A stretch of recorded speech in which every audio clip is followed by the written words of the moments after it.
Well, UK officials are being warned of a possible record year of Channel migrant crossings in 2024 after a huge surge in illegal migrants entering the European Union. Yes, small boat crossings this year reached 29,498. That's a 35% reduction on last year. Despite UK government claims that its stop-the-boat policies are working, sources have actually told GB News that they're bracing for the arrival of some of the many thousands who have entered Europe illegally in recent months. Our Home and Security editor, Mark White, reports. The Prime Minister has pledged to stop the boats, and the numbers crossing the Channel this year have reduced. But in truth, every time weather conditions allow, the people smugglers push these small boats into the water.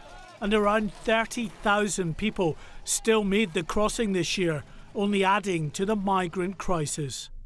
In the camps scattered across northern France, thousands are still waiting for their weather window, for the chance to reach the UK.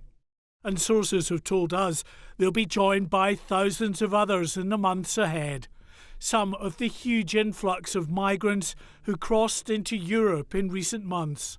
I mean, this one's still got its air in it, so it just tells you that this boat ran aground really within recent weeks. But we reported earlier in the year from the Italian island of Lampedusa, where tens of thousands of migrants arrived in boats from North Africa. Italy, Spain, Greece and multiple other European countries all saw massive increases in migrant arrivals this year. Many of those are still working their way north, and a significant proportion will try to cross the Channel. A key component of the UK government's Stop the Boats strategy is, of course, the Rwanda deal. Despite the conveyor belt of legal challenges, the government and many Conservative MPs are convinced that sending asylum seekers to the East African nation will help smash the people smugglers' business model. The people who are dealing with the huge chaos in northern France say that as part of the suite of immigration policies, a deterrent is needed. Why is Austria looking at this? Why is Germany looking at this? Why is the US looking at this? Why is Italy looking at this? Because it is recognised in the world we live in that we have to have a deterrent. Across the European Union, the bloc is still grappling with how best to stem the flow of illegal migrants, with some countries taking markedly different approaches. Analysts believe the human tide of arrivals will only continue to grow. This is simply because Frontex, the organisation that's responsible for patrolling the EU's external borders, doesn't have enough resources, doesn't have enough boats, and there's a lack of coordination between other European countries. There's also an ideological divide within the EU itself. 2024 is a pivotal year for Rishi Sunak.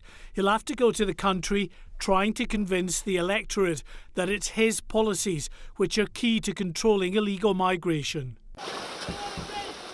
A quick and positive decision on Rwanda is needed, but even then, with thousands of migrants en route to northern France, it's likely Border Force officials will be busier than ever. Mark White, GB News.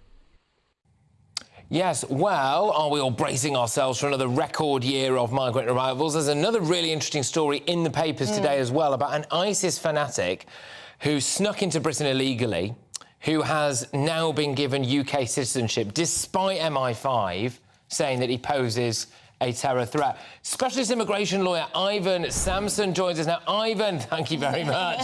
You're bright and early, my good man. I'm wishing you a very happy nearly New Year.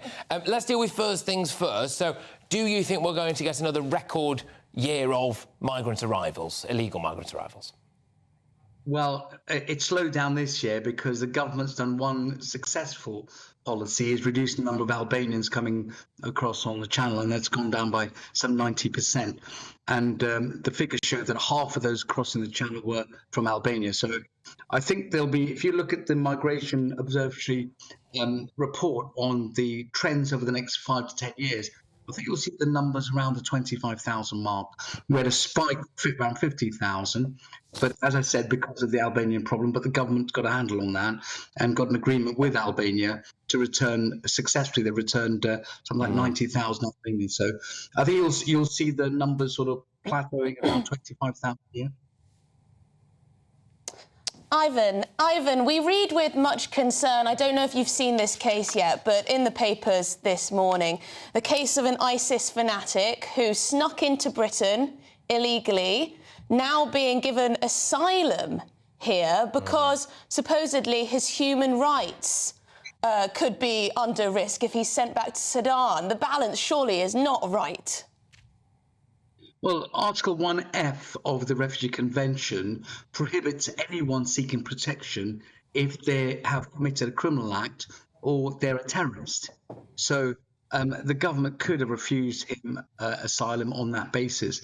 But it's about the evidence. I haven't seen the evidence about this case. So we've got to, reports about someone being a sympathiser, don't really know what the facts are. But if this person is a known terrorist, known to MI5 as terrorist, the Home Office can prohibit him from claiming asylum under Article 1F of the Refugee Convention. Yeah, and the mind boggles, doesn't it? Very often when we talk, Ivon, it does appear that the law could actually be used for our benefit here, and remarkably is not. It's not always a question of, oh, our hands are completely tied. It's, oh, well, they could do this, and they're not necessarily doing it. But, Ivon, look, thank you very, very much for joining us, especially so early on. I wish you a very, very happy New Year, my good man. Ivon Sampson there, specialist immigration lawyer.